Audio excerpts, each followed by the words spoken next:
Yong Chee Min went to work at 18 in a shipyard, starting as a welder. That was 50 years and many changes ago. So you all are very clear? In his ambition and work ethic, Chee Min epitomizes his generation of Singaporean. Its values, its experience, and its unique role in the city's history. That time, I think there's quite a bit of pride if you are a blue-collar worker. The government keep emphasizing about blue-collar worker, so we have a bit of pride in the sense that we are also nation builders. 67-year-old Chee Min is on a journey into the past. That was me, standing at the doorway. Recalling how his generation, the Merdeka Generation, pulled together to remake their city and their future.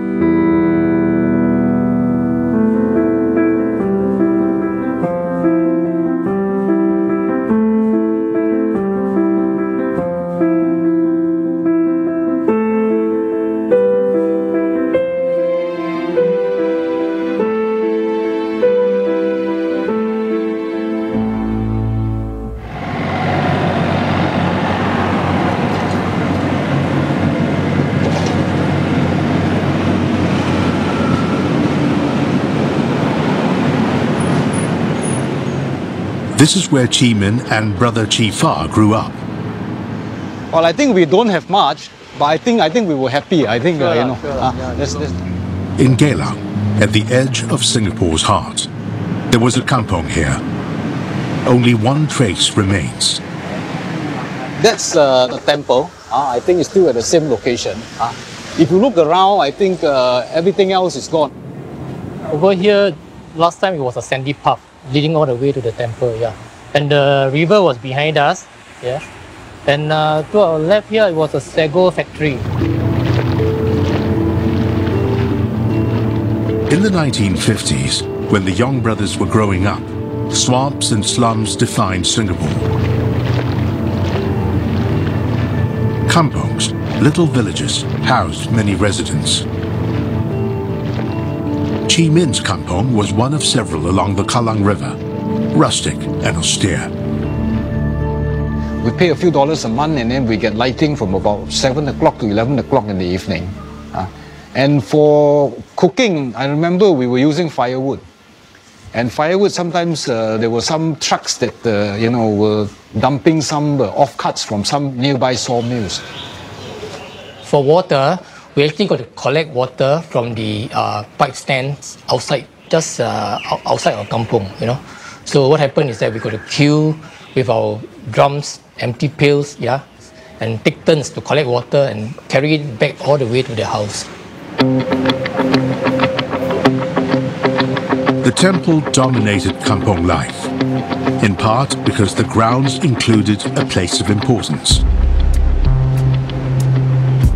This is the temple building. I think it's still the same. And if you remember, this is where our Mong Yang Chinese School is. Yes, yes. I think there are two classrooms. It's actually a village school that educates those overage students who have not had a chance to go to a proper school. And most of them, when they reach primary 5, they will have to move out to a proper government school where they take the PSLE and so on. So when we were studying, I think we were probably the youngest in the class. The school shut down years ago, and the temple is a relic of its former glory. A model inside shows the kampong as it was, prodding the brothers' memories. Now, many people's knowledge of Geylang is that there are a lot of shop houses and lanes. So not many people realize that on this side of Sims Avenue, when you go inside, it's actually big kampong spaces.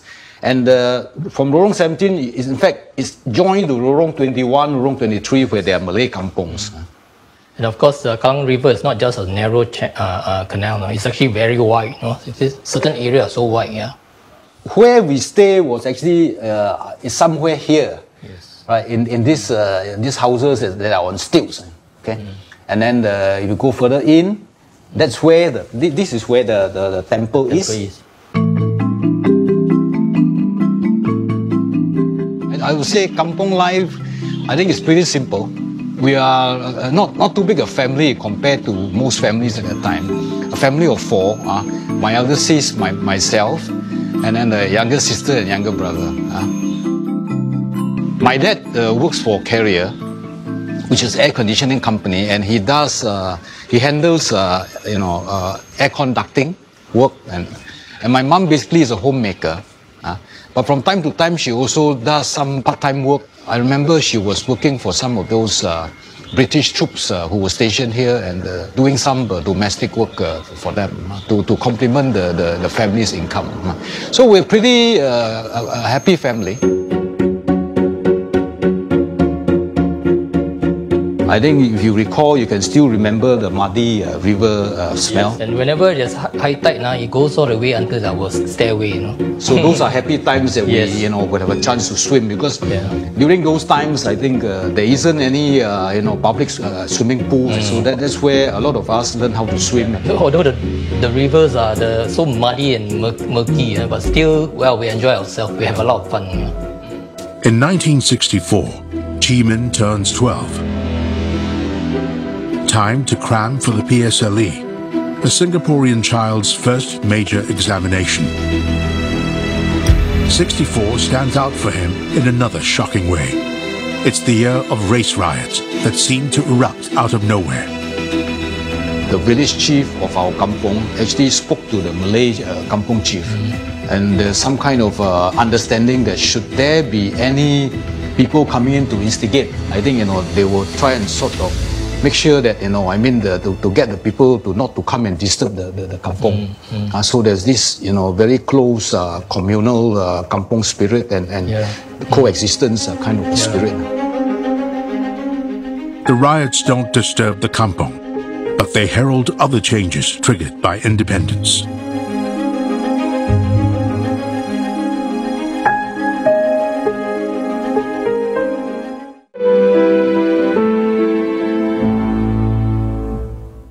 Wasn't concreted, so it's just marshy area. Yong Chee Min came of age within independent Singapore when life here changed in countless ways.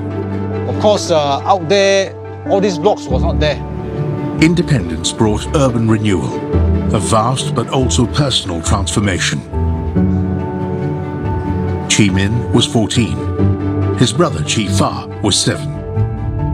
Their family left the kampong for the McPherson housing estate, built in 1966.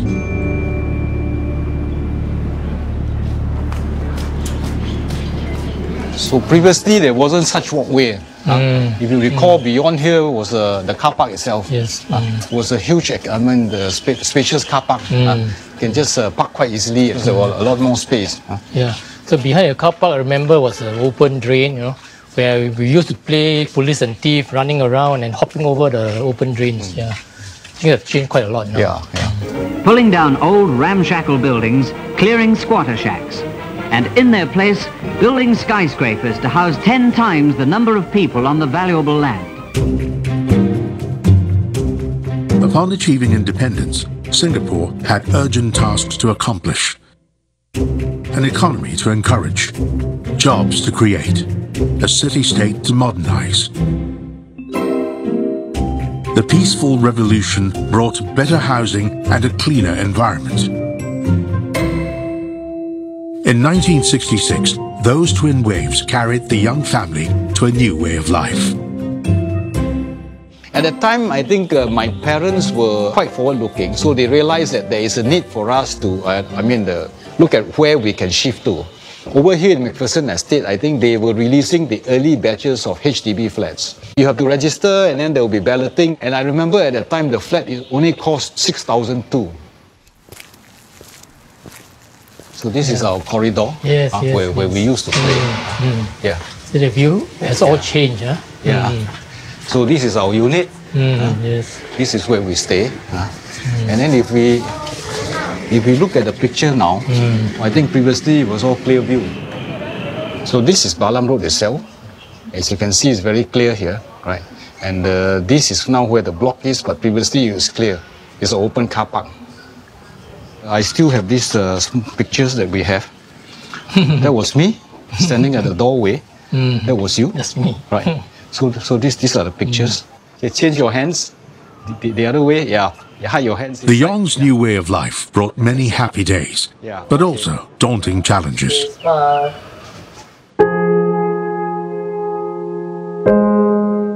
The family had 2 good years in the new flat before the head of the household, Chee Min's father, was diagnosed with cancer. So when he has to stop work, naturally, he being the main breadwinner for the family, I think financial situation for the family, was difficult. At that time, of course, I think we're all in school and so on, so we have to pay school fees. We had some so-called social assistance, help from the government to, help ourselves. I think we sort of rent out one room, so we have some rental income and so on. So that helped us to tight the difficult financial situation. The bad news comes as Chee Min is in pre-university studies. He attends Raffles Institution, among Singapore's finest schools, and a reliable route into the civil service. He stands to move on to university and a promising career. But as eldest son, he has to provide for his family. If I were to continue along that path, chances of my family being able to afford to sponsor me to university would be quite tough. Then here come along this opportunity where I, learned from my classmate that Keppel has an apprenticeship scheme, whereby they train you, and in the meantime there's also sponsorship for some further education. In 1969, Chee Min steps out of the academic track and into an apprenticeship at Keppel. The city's dry docks are buzzing with enterprise as Singapore creates a shipbuilding industry. The aim is to build a sector worth 500 million yearly by the mid-1970s.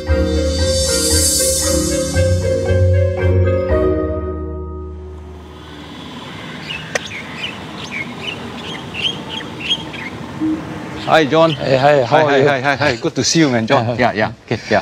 It's nice that the condo management allow us to come in here to take a look and for us to trace where our training center was. Chee Min and John Lim met as apprentices in 1969. I think it's the right way. I think this is where the high rise is and the side gate. This is where our entrance is to the training center. So this is where we used to have our lunch break. Correct. Right, we sit around here, and that's Pulau Hantu. Correct. Now it's now, of course, Island. it looks a bit closer. I just guess during the construction of this condominium, actually the water could have been somewhere here because it wasn't that so near. Now it looks like we can just jump onto the this part. They probably extended the coastline. Extended, beyond that. So we used to do stone skipping on the water. Everybody tried to challenge each other, stone skipping over the water. We're trying to outdo each other to go further and further. And then, of course, some of our apprentices, of course, they were bad on each other. During the first year, actually, we had very good, very solid foundation training. We were actually trained doing different trades, for example, electrical, piping, sheet metal, engine fitting, carpentry, so all the major trades, even welding and so on. Each of us were given a 2-week orientation on each of these trades. Then after which, we have 2 months, 3 months to focus on the skill that we chose. And that's how it is. So with that kind of training at the training center, the second year, we were more or less divided, that myself, including Chee Min, we were put in a place where we do metalwork and welding.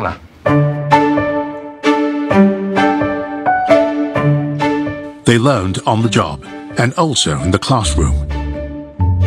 Each Friday, apprentices studied at Singapore Polytechnic. Their academic work reflected the reality of what they were doing on the job, and vice versa. we work 4.5 days, and one day we study full-time in Singapore Polytechnic. On top of that, we also probably study about 2 to 3 evenings in the night, from 6 to 9. So it's actually quite tiring. During our time, I guess, at least for myself, I don't have too much choice to talk about or think about choosing a career that I wanted. We just consider where I can do some job and bring bread and butter on the table. No dead-end white-collar jobs for these young men. They know that a skilled technical job is much better than working in an office as a clerk. Chee Min had been on the job a year when annual shipbuilding revenue in Singapore passed the 100 million mark. The yards needed more workers. Chee Min saw his moment and seized it.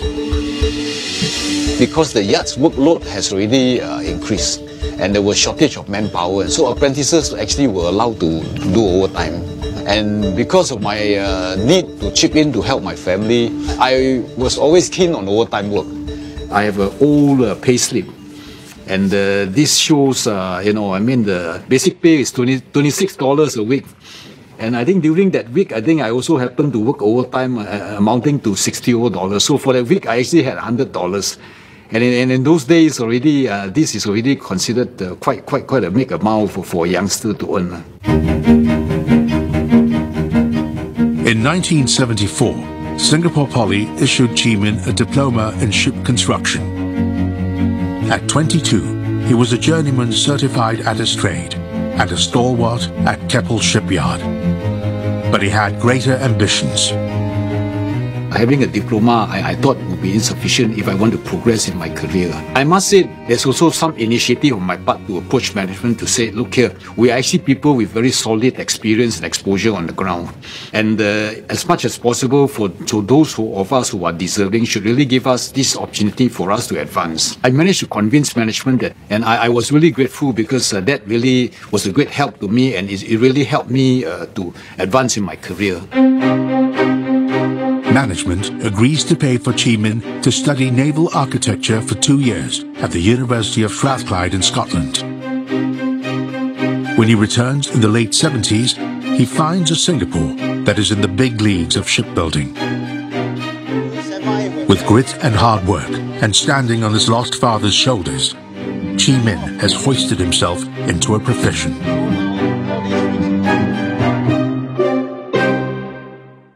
On Toggle. Watch on the big screen or on your favorite device.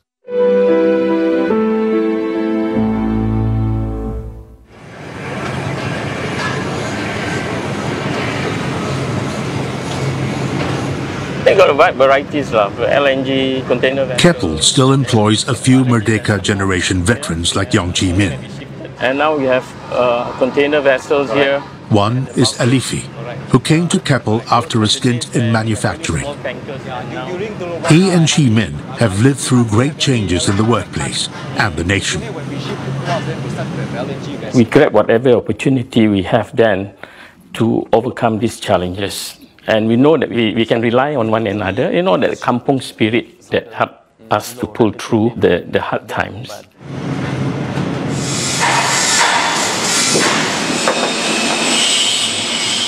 So you all are very clear where are all the danger zones and so on. Yong Chee Min began as an apprentice in 1969, made a welder, earned a degree in naval architecture, and now directs health and safety at Keppel's offshore and marine arm. Basically, the main risk is work at height. Yes, correct. During that time, Singapore was just newly independent. So at that time, I remember there's a lot of talk about nation building, and a lot of talk about building up industries and so on. I think there's quite a bit of pride if you are a blue-collar worker. Keppel today is a global leader in the offshore and marine industry, and one of few Singaporean companies who managed to become leaders in their field. Chee Min brings that pride to his assignment. Of course, you look at the situation carefully. And then the key is to how to get it back to Well, the offshore and marine industry is always an exciting and interesting industry. And every project is different. Actually, the whole process you find requires a lot of coordination, a lot of planning, a lot of execution. And at the end of it, everyone will feel that every bit of the effort, all the late nights and all the fights that we have and so on, overcoming all the obstacles, at the end of it, you come to this feeling that, oh, it's such a satisfying thing to have and, you know, that great sense of achievement, you know. Of course, that's the driller's cabin. Yong Chee Min hopes he's conveying this and other important values to the new generation at Keppel. So now you got to use more brain work. Mr. Yong actually emphasized a lot on perseverance because our industry is a very cyclical industry, not like any other industries. So we have to constantly stay on top to actually overcome these challenges. Most of them actually started off as workers in the shipyard, you know, sitting under the hot sun and everything. So they always emphasize onto us that for us to constantly be hungry, you know, be hungry for knowledge, hungry for experience. And also they always tell us to be able to grasp any opportunity that's been given to us. They're still adapting to new challenges. Even at the management role, they're still adapting, learning new ways to handle new situations given by the customers or on the yard. And it really amazed me that if they can do it still, why can't we? Looking back, I think the hardship that we go through, I mean, as Merdeka Generation, the hardship that we go through, I think I would say we were not easily intimidated. We always try to make the best of what we have. Whenever we face any difficulty or problem, we try to find solutions. And probably that, I would say, is one of the characteristics of my generation.